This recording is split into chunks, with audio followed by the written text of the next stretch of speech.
மாதிரி பொருள்கள் எந்த பொருளா இருந்தாலும் சரி அந்த பொருள் புனிதம்னு நினைக்கிறது தப்பு. அதுக்கு என்னமோ பவர் இருக்குன்னு நினைக்கிற மறைமுகமான பவர் இருக்குன்னு நினைக்கிறீங்க பாருங்க, அதுவும் தப்பு. எப்படி ஒரு நூலை முடிஞ்சு போடுறான், நூலுக்குன்னு ஒரு பவர் இருக்கு. என்ன பவர்? இறுக்கி கழுத்தை நெரிக்கலாம், அந்த பவர் இருக்குது. என்ன பவர் இருக்கு நமக்கு தெரியும், அந்த பவர் ஒத்துக்கணும். நூலுக்கு ஒரு பவர் இல்லைன்னு சொல்ல முடியாது.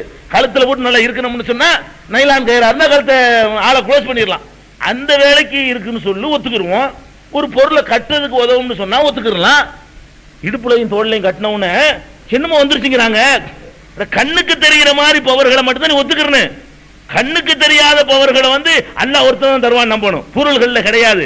நம்ம என்ன செய்யறோம்? 11 முடிச்சு போட்டு தர்றான்.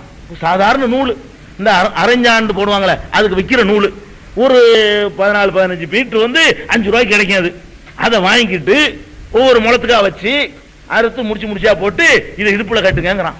11 முடிச்சு இருக்கு. அதுல என்னன்னு கேட்டா முடிச்சுக்குள்ள ஓதுனதை முடிச்சுல அடக்குறாங்களாம். அப்படி ஓதி அப்படி முடிச்சு வச்சுக்கிறாங்க அகலமா, பூண்டு ஊதி கட்டுவாங்க. ஆமா, அது உள்ள அந்த யாசினை கட்டுறது அப்படியே 11 யாசின் அதுக்குள்ள கட்டிடுவாங்களாம். இது நடக்குமா? ஓதுறதை கொண்டு போய் ஊதி கட்ட இயலுமா? அதுவும் பைத்தியக்காரத்தனம். நூல்ல கொண்டு அறக்க முடியுமா? அதுல அதாவது இதுல எழுத்துனா அப்படி காட்டணும், இந்த இருக்குன்னு காட்டணும். அதான் நியாயம். இதுல என்னத்தை காட்ட எழுது? நூல்ல ஒண்ணுமே இல்ல. அப்ப நூலுக்கு என்ன சக்தி இயற்கை எல்லாருக்கும் தெரியுதோ அந்த சக்தி நூலுக்கு இருக்குன்னு ஒத்துக்கொண்டோமே, ஆனால் அதுக்கு பேர் சிறுக்கு இல்ல. ஒரு அருவாள் வெட்டும் நம்ம அதுக்கு பேர் சிறுக்கு கிடையாது. அருவாள் வெட்டும் நினைக்கலாம். இந்த பேப்பர் உன் தலையை சீவிரும் சொன்னா அது சிறுக்கு. அது எப்படி சீவும்? பேப்பர் எப்படி சீவும்? அதுக்கு இல்ல கண்ணுக்கு தெரியல. இந்த பேப்பர் அப்படி விடுவேன், அது என்னமோ பண்ணி உனக்கு தலையை அறுத்துட்டு தனியா வந்துடும் சொன்னா அது பொய். உனக்கு என்ன சக்தி கண்ணுக்கு தெரியுதோ அதுக்கு மிஞ்சின சக்தி இருப்பதாக நினைக்கவே கூடாது. அதனாலதான் பெருமானார் ஸல்லல்லாஹு அலைஹி வஸல்லம் சொன்னாங்க, மன் தல்லக தமீமத்தன் ஃபகத் அஷ்ரக. யார் ஒருத்தன் தாயத்தை தொங்க விடுகிறானோ அவன் அல்லாஹ்வுக்கு இணை வைத்து விட்டான்.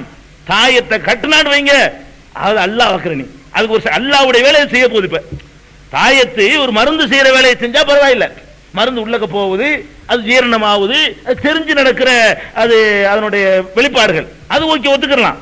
தாயத்துங்கிறது என்ன செய்யலாம்?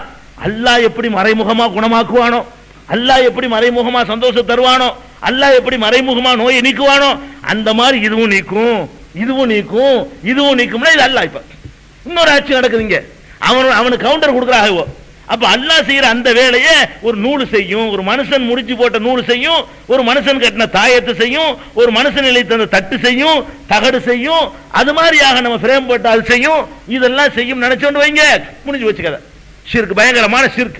இதுல இருந்து மக்கள் மீன்ட்டாங்க பாருங்க. முஹிதீன் அப்துல் காதிர் ஜிலானி இது ஒருத்தர் கொண்டா கொடுத்தாரு, அதுக்காக சொல்றேன். இது பாருங்க, தானாமானா பானாமானான்னு எழுதிக்கிறான். இது யாரு? முஹிதீன் ஆண்டகை சத்துரு சங்காரமா இதுக்கு பேரு.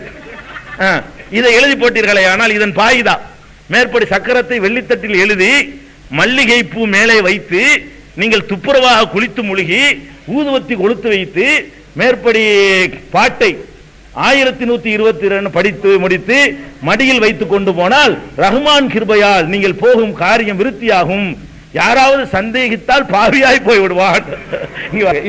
இந்த தானா மானா பானா சானாவுக்கு பாருங்க, இப்படி இப்படி என்னெல்லாம் பண்ணிருக்காங்க நம்மளை ஏமாத்திருக்கு. இதெல்லாம் இந்த புஸ்தகம் பூரா அப்படித்தான் இருக்கு, நிறைய இருக்கு. இந்த புஸ்தகத்துல பூரா இந்த மாதிரி படங்களா போட்டிருக்கான். ஹானா ரானா இதை எழுதி இதான் தாயத்துக்கிறது. இதுகளை தான் தாயத்துக்குள்ள வைக்கிறான். இந்த மாதிரி புஸ்தகத்தை வாங்கி வச்சுக்கிறான், இந்த மாதிரி எழுத்தை வெட்டி தாயத்துக்குள்ள அடைச்சு வச்சிடறான். என்ன இது? வடமொழி ஹானா எழுத்து. ஹானா ஒரு சூளம் ஒரு என்னென்னமோ போட்டு வச்சுக்கிறாங்க. பாருங்க பாருங்க, டிவியில பாருங்க, தெரியுதா? இன்னும் பாருங்க, இதை பாருங்க. இது என்ன? இது ஒரு மந்திரமா? இது யாரு? முஹிதீன் ஆண்டவருடைய சத்துரு சங்காரமா, எதிரிகள் அழிக்கிறதா. இது சத்துருண்டா எதிரி, சங்காரம் அழிக்கிறது. சத்துரு சங்காரம்னா எதிரி அழிக்கிறதாம். இதை வச்சு எதிரியெல்லாம் க்ளோஸ் பண்ணிடலாம். இந்த பாருங்க, கிட்ட ஒண்ணு எல்லாத்தையும் காட்டுங்க ஒரு பக்கமா. எதுக்கு சொல்றேன்? நம்மளுக்கு எப்படி எல்லாம் மார்க்கத்தின் பெயரால ஏமாத்திருக்கான்னு பாத்தீங்களா? மார்க்கத்தினுடைய பெயரை சொல்லி இதெல்லாம் இப்படிலாம் செஞ்சுதான் தாயத்து போடுறான். இந்த மாதிரி தாயத்தை போடுறது, நம்பரா போட்டு கூட்டுறது, இப்படி கட்டமா போட்டுருப்பாங்க. 320 420 போட்டு கூட்டி டோட்டல் பண்ணி வச்சிருப்பானுவ. இதுல என்ன பயில சக்தி இருக்குது? இது நீ போடலாம், நான் போடலாமே. இந்த நம்பருக்கு என்ன சக்தி? கணக்குக்கு நம்பருக்கு என்ன சக்தி அதை ஒத்துக்கணும். என்ன நம்பருக்கு சக்தி? கூட்டலாம், கழிக்கலாம், பெருக்கலாம், மதிப்பிடலாம், அதுதான் நம்பர். வேற ஒண்ணு அதுக்கு இருக்குன்னு நினைச்சோன்னு வைங்களேன், முடிஞ்சு வச்சுக்கத. அப்ப அந்த மாதிரி எக்ஸ்ட்ராவா நினைக்கிறதா இருந்தால் ஒன்னே ஒண்ணுக்கு நினைக்கலாம், கலாமுல்லா, அல்லாஹ்வுடைய வேதம். ஒண்ணுக்கு 10 நன்மை. அல்ஹம்துங்கறியா 50 நன்மை. அது ஓகே. ஏன்னா அல்லாஹ்ட்ட இருந்து வந்த வார்த்தைங்கிறதுனால அதுக்கு தான் எக்ஸ்ட்ராவான பவர் இருக்கு. அதை ஓதுனா ஒன்றுக்கு 10 அல்லாஹ் தருவான். ஹதீஸுகளை கூட அரபில அர்த்தம் தெரியாம வாசிச்சா நன்மை கிடையாது. ஹதீஸ்ல புகாரி நீங்க பூரா படிக்கிறீங்க, அரபில படிக்கிறீங்க, ஹர்ஃபுக்கு 10 நன்மை எல்லாம் கிடைக்காது. அதை விளங்கி படிச்சா விளங்குனதுக்குள்ள நன்மை கிடைக்கும். குர்ஆனுக்கு அல்லாஹ்வுடைய சொல்லுக்கு மாத்திரம் தான் ஒரு எழுத்துக்கு 10 நன்மை. அலிஃப் லாம் மீம் என்று சொன்னான்னா லா கூல் அலிஃப் லாம் மீம் ஹர்ஃபுன், அலிஃப் லாம் என்பதை ஒரு எழுத்து என்று நான் சொல்லவில்லை. பல் அலிஃபுன் ஹர்ஃபுன் வ லாமுன் ஹர்ஃபுன் வ மீமுன் ஹர்ஃபுன். அலிஃப் ஒரு எழுத்து, லாம் ஒரு எழுத்து, மீம் ஒரு எழுத்து, 30 நன்மை கிடைக்கும்ங்கறாங்க. அலிஃப் லாம் மீம் என்று சொன்னாலே 30 நன்மை கிடைக்கும்ங்கற அந்த புனிதம் அல்லாஹ் ரஹ்மானுடைய கலாமுக்கு மாத்திரத்துக்கே தவிர வேற எவனுடைய எந்த மந்திரத்துக்கு கிடையவே கிடையாது. அப்ப இது நம்ம விளங்கிக்கிறோன்னு இந்த மாதிரியான பொருள்களை புனிதப்படுத்துறது. இன்னும் சொல்ல போனா அந்த நகக்கடால்கள் வந்திருக்கிறாங்க, அவங்களும் ஒரு தௌஹீத்னு சொல்லி பித்தலாட்டம் பண்ணிட்டு இருக்காங்க. அதை சொல்லித்தான் அவன் வழங்குதா.